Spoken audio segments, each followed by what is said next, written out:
Hi Sagittarius! Kamusta? Ito po si Divine Tarot 888 para sa iyong general kapalaran love message para sa buwan na ito. Okay, kamusta kayo guys? Comment present para lang kung nanonood kayo. General reading kaya hindi pa sa lahat magre-resonate. May na-ready na akong cards at excited akong sabihin yung mga nakita ko dito. Unang card, true love, a deep and enduring connection going beyond superficial attraction. So, malalim to, itong love na to, hindi to, ano lang, paano ko ba papaliwanag? Basta malalim kasi true love eh. So, this is a soulmate connection or a twin flame connection with a person na sobrang compatible kayo, nagkakasundo kayo, there is harmony, and well, sabihin na natin, hindi naman din perfect ang lahat. Wala namang relationship na perfect. Pero yung pagmamahal kasi dito is totoo. Tunay yung pagmamahal. Pero tingnan natin ano bang mga ganap behind the scenes. Mamaya titingnan natin yon. Pero ngayon, yung next card muna. We have window. A new adventure in love is coming, get ready. So, opportunity ito, kailangan mo handa yung sarili mo kasi itong person na to ay talagang ngayon connected kayo sa isa't isa or sabihin na natin na iniisip nyo isa't isa and there is so much attraction. Hideaway, make time to be with your person, create your own special hideaway. So, it's like, tinatawag ka to spend time with this person, mag-date kayo, magkita kayo, or get to know each other. And, saka mo kasi malalaman kung masaya ka ba, kung magtatagal ba ito, or kung panandalian lang to. Pero, andun yung feeling talaga na malalim na itong connection na to. Dressing up, an opportunity to dress up and party, fun times ahead. So, Sagittarius, nakikita ko sa'yo, tinatry mo yung best mo. You are dressing up and, yeah, merong pagkikita or pag-usap, merong party, enjoyment. So, yung iba sa inyo, guys, talagang inayos mo yung sarili mo. Kung dati hindi ka mahilig mag-dress up or kung dati sobra kang simple, ngayon nakikita ko sa'yo, talagang lumalabas yung aura mo, lumalabas yung beauty mo. Babae ka man o lalaki, remember walang gender dito. So, nakakatuwa.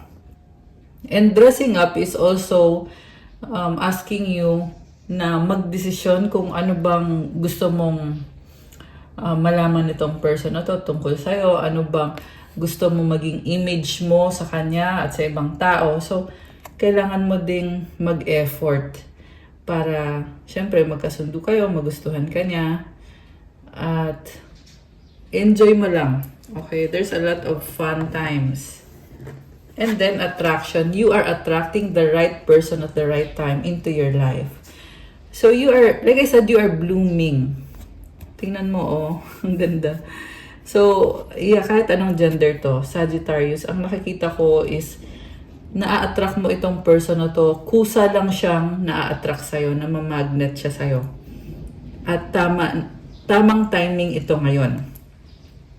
Siguro nga na-feel mo tamang tao to. Nasabi ko yung word na tama eh. So, something right about this connection right now. For some of you guys, naghintay pa kayo, hindi kayo agad nagpadalos-dalos. Inobserbahan nyo muna, pinag-aralan nyo, at you are testing the waters. Kasi, ayaw mo din naman na i-pursue ang isang connection sa maling timing. So, sinasabi kasi ngayon dito na tamang timing ito ngayon. Kaya, mafe-feel mo din na iba yung energy ngayon. So, also, if you are someone na hindi ka sure kung tamang timing ba ito ngayon, kasi sinasabi sa reading na to, so far na yes, tamang timing ito ngayon. Okay, grabe. Yan yung pinaka-mensahe dito. So, tingnan pa natin. Actually, nung na-ready ko yung cards, na-excite na ako. Right path. Love is a beautiful journey and you're on the right path. May tinilikuran ka at nasa tamang landas ka na ngayon. Okay.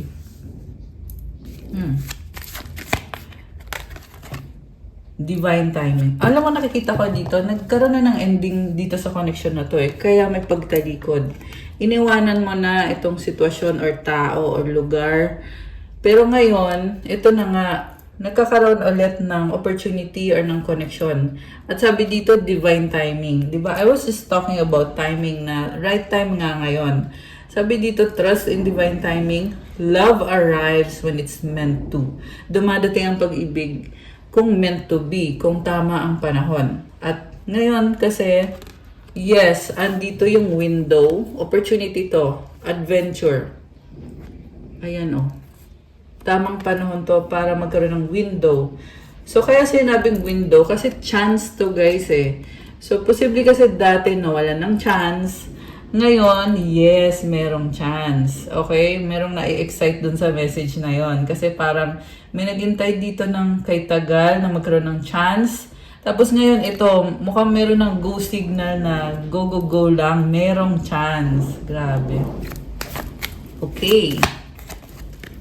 And then you have settling. Avoid settling for less than you deserve in love. Mukhang meron kang options at sinasabi, huwag ka muna mag-settle sa maling tao. Hintayin mo yung tamang tao sa tamang panahon. So, pwede itong person na to ngayon na may chance sa inyo, pwedeng ito na nga, siya na nga yung tamang tao. Hindi mo na kailangan mag-settle dun sa other person na hindi naman nami-meet yung expectations mo, yung standards mo, hindi ka pinahalagahan. Okay? So, piliin mo yung taong ibabalik sa'yo kung ano din yung effort na binibigay mo. Yung taong ina-acknowledge yung value mo, yung worth mo, yung halaga mo. Kasi sa nakita ko, parang nawalan ka ng confidence kasi feeling mo nga na hindi nabibigay yung needs mo nung person na ka-deal mo. Pwede din tong sinasaktan ka talaga nitong person na to kasi parang may nakita kong shadow eh. So, nasasaktan ka or mali nga talaga yung pinasok mong relasyon. Kasi dun sa shadow na nabivision ko, parang tinatry mo ayusin yung sarili mo, tinatry mo ayusin yung buhay mo. So, you want also to make sure na tama yung mga desisyon na ginagawa mo, tamang tao yung pinili mo. So, for some of you guys, pwedeng baliktad kasi may nakita din ako dito na may person na ka-deal mo na tinatago niya na may iba siyang person. With this hideaway card, make time to be with your person, create your own special hideaway. Ayan. Definitely, hindi naman to sa lahat magre-resonate kasi napaka-specific kasi nang nakikita ko dito na meron kang person na hindi mo alam, may iba siyang karelasyon at tinatago niya, hideaway eh. So, ibig sabihin, they are living together. Magkasama sila sa bahay or magka-live-in sila, pwedeng kasal sila. Pwedeng may anak sila or pamilya sila. So, then sinasabi sa'yo na do not settle for less, do not settle for that person na hindi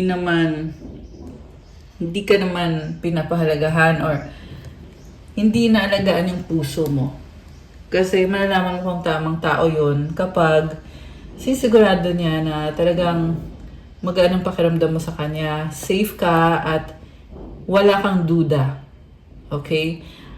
Kasi the moment na kahit may konting pagdududa lang, the moment na na-confirm mo yan, then talagang talo ka dun. Okay? So, choose the person na wala kang duda at talagang pinapakita sa'yo na loyal siya sa'yo, faithful siya, mahal ka niya, nag-care, at pang long term yung hanap niyang connection at hindi panandalian lang. Huwag kang mag-settle for less. Sa bottom of the deck, sparks, keep the sparks flying, surprise each other with gestures of love. Sa totoo lang may nakita ko dito na ito guys, kanina ang ganda na sana eh. Kaso lang may nakita din ako dito. Although hindi naman sa lahat nagre-resonate tong part na to. Okay? Yung person na ka-deal mo, bago-bago siya ng partner. Kasi merong very fiery na energy itong sparks na to. Na parang, ayun na nga, nagtatry siya sa iba pag feel niya na andun yung passion niya or may spark sa kanila, may chemistry. So, ibig sabihin walang loyalty pag ganon. Ayan. So, make sure na siguraduhin nyo talaga na actually malalaman mo naman yan kung talagang loyal sa'yo yung person kasi walang pagdududa, makikita mo din naman yung katotohanan. And what I'm seeing is the situation na may isang person na totoong loyal sa'yo at may other person naman na mahal ka nga pero hindi naman loyal sa'yo. So, sinong pipiliin mo? Okay. So, next card tayo. Gifts. Love's greatest gift is the ability to truly understand one another. Ito nga yung dahilan kung bakit nababother itong person na to, yung taong nanloko sa'yo, kasi ibang-iba ka Naunawaan mo siya na ability to truly understand one another. Naunawaan mo siya at ikaw lang nakakagawa nun. Sa'yo lang niya na-experience or naranasan na minamahal siya, naunawaan siya, at pinapahalagahan siya. Kaya, ang hirap din para sa kanya kahit nga mukhang nakagawa ng pagkakamali itong taong to. Pero ang hirap sa kanya na basta-basta nilang bitawan yung connection. Okay? Pero remember, it's a general reading. Pwede namang hindi sa'yo mag-resonate ito. Kaya maganda pa rin talaga guys yung mag-avail kayo or magpa-private reading kayo para sure ka na sitwasyon mo nga yung nasa reading. Okay, anyway. Isa pang card. So, gift and dressing up. Yeah, nakikita ko dito. Kasi gift ka para sa kanya Kaya siya dressing up. Kasi gusto din niya ipakita sa'yo yung best niya. Kumbaga nagpapa-impress siya sa'yo kasi kakaiba ka, nag-iisa ka lang, wala kang katulad. So, gusto din niya makita mo na kakaiba din siya at worth it din siya. Gusto niya maging masaya ka din. Gusto niya na ma-inlove ka sa kanya, ma-impress ka sa kanya. Okay. At mag-enjoy ka. Gusto lang niya maging masaya ka. Okay. Ang tanong, sapat ba yun? Sapat ba yung ganon? Kasi hindi naman sapat yung happiness lang sa isang relationship. Kailangan ng stability, loyalty, honesty, at responsibility. Diba, pag nasa isang connection ka, hindi naman pwedeng hanggang hanggang pag-uusap lang kayo or hanggang pagmamahalan lang kayo. You share your life to each other. Kaya syempre mahalaga na honest kayo at buo yung commitment niya sa isa't isa. Para hindi naman kayo nagsasayang ng oras, di ba? Na hindi kasi pwedeng happy-happy lang. Dapat talaga nakikita mo na yung future mo together with that person. Kasi kung nakikita mo yung future mo at hindi maganda, so wag nang magsayang ng oras. Kasi piliin mo yung right path para sa'yo. Kung kailangan mong talikuran, then go ahead. Kasi may nakita ko dito na yun nga yung nangyari sa past, na tinalikuran mo itong person na to na nag-cheat sa'yo. Kasi na-realize mo na hindi pala siya yung tamang tao para sa'yo. Okay? And then, voids. Avoid rushing to fill voids with love. Seek inner fulfillment first. So, it's with the same person na feeling niya may kulang sa buhay niya, medyo insecure. Kasi dahil nga din sa pakiramdam na yon, mukhang naboboard siya. At kaya din siya naghahanap ng ibang kausap or ibang relationship or connection. Kasi naboboard siya, insecure siya sa buhay niya or sa sarili niya. Hindi siya makontento. Piliin mo yung taong nag-heal na. Kasi yung taong nag-heal na, pag na-bored yan, mag-focus pa rin yan sa relationship ninyo at hindi yan maghahanap lang ng iba ng ganun kadali lang. So, ayan guys. Yan yung mga mensaheng dapat mong malaman tungkol dito sa person na to. Samantala, meron namang right person na nakikita ko dito na sobrang passionate yung connection. And, ang sinasabi dito, malayo pa ang mararating nitong bagong person na ito. Merong window, opportunity para sa inyong dalawa at sa tamang panahon, divine timing, magkakaroon din ng kasalan. Ayan yung nakikita ko. Dalawang outcomes, dalawang person. Pwedeng mag-resonate, pwede din namang hindi. Pero natuwa ako dito sa bagong person kasi napaka-promising talaga ng tingnan mo, oh my gosh, kilig yan. Napaka-promising ng relationship mo or ng connection mo with this new person. Itong si true love na ito. Together, find joy in the simple pleasures of just being together. Ayan, so, ito yung tamang tao. Yung taong masaya na makasama ka lang niya. Very simple lang yung happiness niya. At totoo yung saya niya. Totoo din yung pagmamahal niya. Kasi ito yung klase ng tao na hindi nalilingon sa iba. Pag nahanap na niya yung the one. Kasi masaya na siya. Grateful na siya. At na-acknowledge niya na isa itong gift. Na hindi ito basta-basta lang na tao or connection. But this is a blessing from heaven, a blessing from God na nag-unite kayong talaga. I mean, nag-unite kayong dalawa. Talaga yung nasabi ko, okay? So, nag-unite kayong dalawa. And this is also a very romantic relationship. And tingnan mo, magka-holding hands sila. And then, they are looking at each other, naka-dress up sila. So, nakikita ko din dito na magaan yung pakiramdam, magaan din yung buhay, magaan yung mga bagay-bagay. Definitely, this is a match made in heaven and this is the one. Okay? Ngayon, tingnan natin from the tarot kung meron pa bang mensahe na or mga energies na kailangan mong malaman ngayon. Okay, tingnan natin. Para kay Sagittarius at sa person na involved sa kanya sa love life niya ngayon. Tingnan natin. Okay.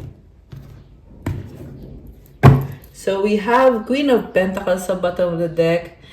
Alam mo, nakikita ko sa'yo, sanay kang mag-isa at very independent and practical.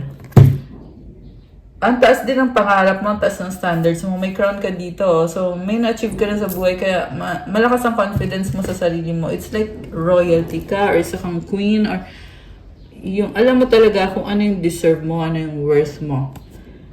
So, dumating ka na sa point na hindi ka basta-basta magko-commit sa isang relationship na hindi ka fulfilled. Kasi ikaw mismo sa sarili mo, alam mo kung anong magpapasaya sa'yo, alam mo kung ano yung deserve mo. Okay? And then we have Page of Swords. Okay, may nagsistalk sa'yo. Curious siya, dami ng tanong. 10 of Pentacles. The Hanged Man. Okay, tingnan natin. Dalawang cards pa. King of Pentacles. Oh my gosh. May person dito guys na ang nakita ko, obsessed sa'yo itong taong to, mahal ka niya, gusto niya makipag-usap sa'yo, gusto niya mag-travel, papunta sa'yo, may bahay, so gusto ko niyang puntahan sa bahay mo, pero andun yung pagdadalawang isip at parang feeling niya wala siyang chance or hindi siya makagalaw kasi nakahang siya dito eh. So, pwede ito yung person from the past na gustong kumonek ulit sa'yo kasi nga nakikita ka niya as this Queen of Pentacles na kamatch niya. Ito siya, si King of Pentacles. So, magkamatch tong dalawang to. Queen of Pentacles, tsaka King of Pentacles. Parehong energy, very practical. I'm also seeing a karmic connection na, kumbaga, marami kayong challenges, dalawa. Pareho kayo, china-challenge yung isa't isa. Pero yung mga challenges na yun din ang nagpapastrong sa inyo. Pero kasi, natitrigger nyo din ang isa't isa. Kaya, ang hirap din naman ng connection na ito. At yung mga trigger na yun, usually nangyayari yun kapag medyo napapabayaan mo yung sarili mo or siya or ikaw. Nangyayari yun kapag parang nagkukulang sa effort. Okay?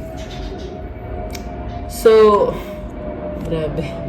Napaka-intense. And kung maririnig nyo, may dumaan na airplane. So, it could be a sign gustong mag-travel nitong person na to with this 8 of Wands. Gusto niya makipag-usap. Meron dito na sa malayo eh. So, malayo yung ita-travel niya para magkaroon ng pag-uusap. Okay? And, so merong bahay dito. Gusto niyang magsama kayo. Yun yung gusto niyang mangyari. Ayan o, kita mo yan. May couple. So, syempre, pag nagsasama kayo, romantic isa't isa, yun yung gusto niya talagang mangyari. Okay? So, ang masasabi ko lang dito, nasa sayo naman yun eh, kasi buhay mo to eh, kung sino tong nasagap natin. Ikaw magdidesisyon nito, pero kailangan mo din marinig itong reading na to kasi guidance mo to. Kung ano ba yung intention niya sa'yo, ano bang iniisip niya o pinaplano niya, anong gusto niyang mangyari, gusto niyang gawin. So, ito since nakikita na nga natin na gusto nga niya ng romantic connection with you dito sa bahay na yan. Kasi, obsessed siya sa'yo at nakikita ka kasi niya as, ano niya eh, kamatch niya eh. So, kaya hindi ka bibitawan nito. Ayan. So then, decision mo if you're going to allow this to happen. You're going to allow this person into your life. Hindi siya ganun ka-expressive sa emosyon niya. Pero, ang gusto niyang gawin dito is makita ka niya personally at makausap at makasama ka niya. Kasi nga, like I said, obsessed sa'yo itong taong to. In a way na hindi ka niya maalis sa isip niya. Gusto ka niya talagang makita at makasama. Medyo nasa stress nga siya. So, the reason kung bakit siya nasa stress kasi gusto ka niyang makita, makasama, justice. Okay, baka may kadil kang Libra. Okay, although this can be any sign, this is a person na napaka-strong. Gusto niya ng harmony, balance, at itong justice. This is about the truth. So, gusto niyo sabihin sa yung truth or gusto niyo malaman galing sa'yo yung truth about the moon. Okay? The moon and the star. Okay? Tinakpan ko kasi wala siyang damit. So, ayan. Alam mo, nakikita ko dito, parang nag-eclipse eh. The star and the moon, di ba? Pero, ito siya. Nalalabuan siya.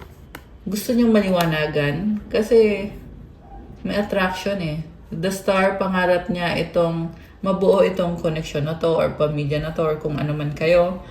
Knight of Rods, ito umaasa, naghihintay, natatakot. Kasi si Knight of Rods, there is strong attraction pero yeah, there is strong attraction and andun yung feeling niya na kailangan kanya talagang makita, kailangan niyang malaman yung totoo. Ganun yung iniisip niya ngayon. Queen of Cups. Mahal ka niya. Page of Cups. Wow naman. So, pwede ito nakikita ka niya as someone na makakarelasyon niya. May energy ng bata. So, baka may anak ka or may anak kayo.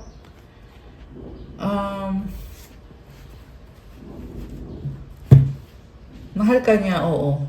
King of Rods. Hindi naman to sumusuko eh, Page of Rods. 3 of Cups. So, may anak din dito na nakita ko may mga babae. Ayan, 3 babae, tas may pang-4. Meron tinatago sa'yo. Kaya ang gulo. Okay? So, kung kanina ito nag-resonate, ang nakita ko dito is kailangan ng kasi kung mag-uusap kayo, mag-aaway kayo. I mean, kung pag-uusapan nyo, mag-open up kayo, magkaka-conflict kayo. So, decision mo yon. Hindi para ako magsabi na make it happen. Okay, you're the one who will decide if you will make this happen or not. Grabe, ang intense. Daming revelasyon. Anong outcome? Yun na lang yung titingnan ko ngayon. Anong outcome para kay Sag? Page of Cups. Oh, the Lovers. Takpan natin. And the Empress. Oh, wow. Oh my gosh. Alam mo yung outcome dito? So much love, attraction. And with the Empress, Sobra kang mahal nitong taong to. And gusto niyang magkaroon ng chance at ng opportunity. Gusto niyang patunayan sa'yo yung pagmamahal niya. Kanina, di ba sinabi ko na hindi niya masabi yung totoo niyang nararamdaman. Pero ngayon, sa cards na to, nakikita ko naman na kaya niyang sabihin kasi nga totoo ang mahal ka niya. Grabe. Nakakagulat. What a turn of events. What a surprising turn of events. Pero at the same time, naghintay siya, hindi siya makapag-decide. So, I cannot say for sure na mangyayari itong pag-uusap at pagkikita na to at itong romantic na, itong silang dalawa. Very romantic, di ba? Itong the lovers. Alam mo kung bakit hindi for sure? Kasi may doubt siya eh. With the 7 of Pentacles, nakafocus kasi siya sa finances niya ngayon. So, ibig sabihin kung andyan yung focus niya, paano na ngayon itong relationship na to or itong connection na to? Diba? So, yan ang nakita ko sa reading, guys. Good luck and sana maging happy ka. Wow! May ganon. Sana maging happy kayo. Siyempre naman, lagi ko yung wini-wish sa inyo sa mga nagpapareading sa atin na maging happy kayo, ano man ang desisyon ninyo.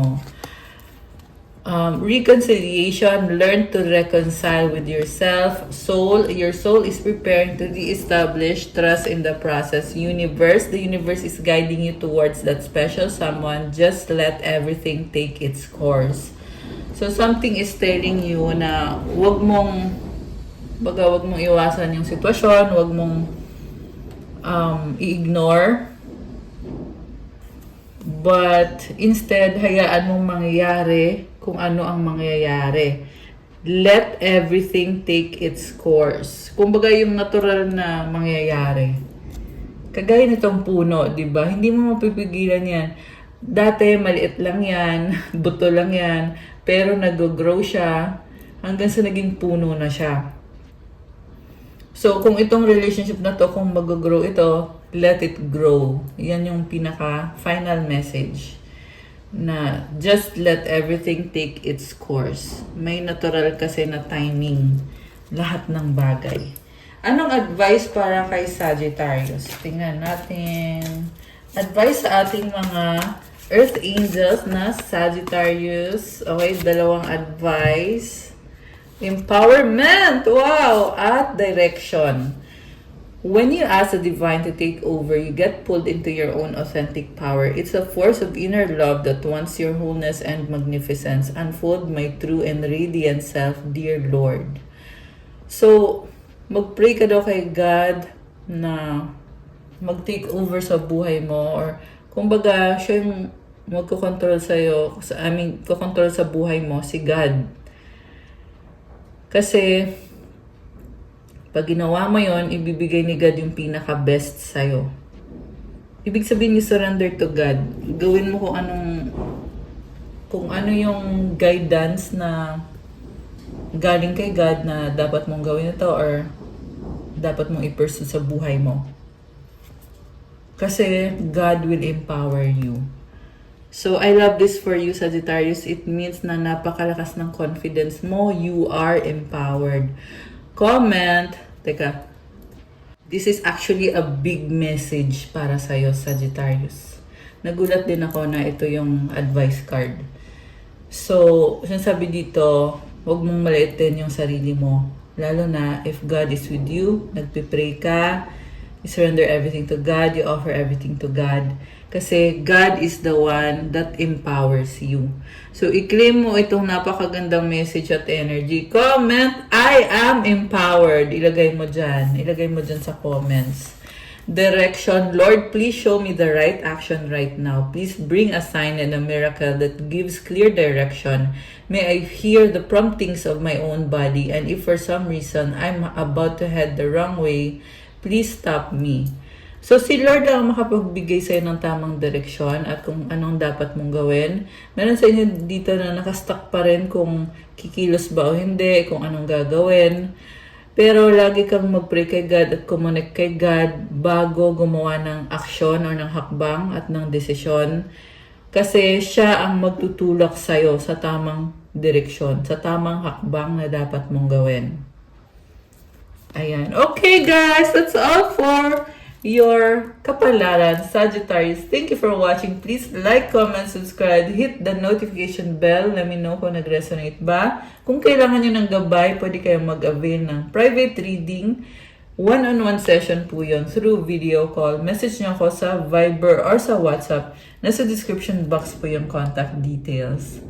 Thank you, Sagittarius. I love you guys. God bless you all. Stay safe. See you again soon.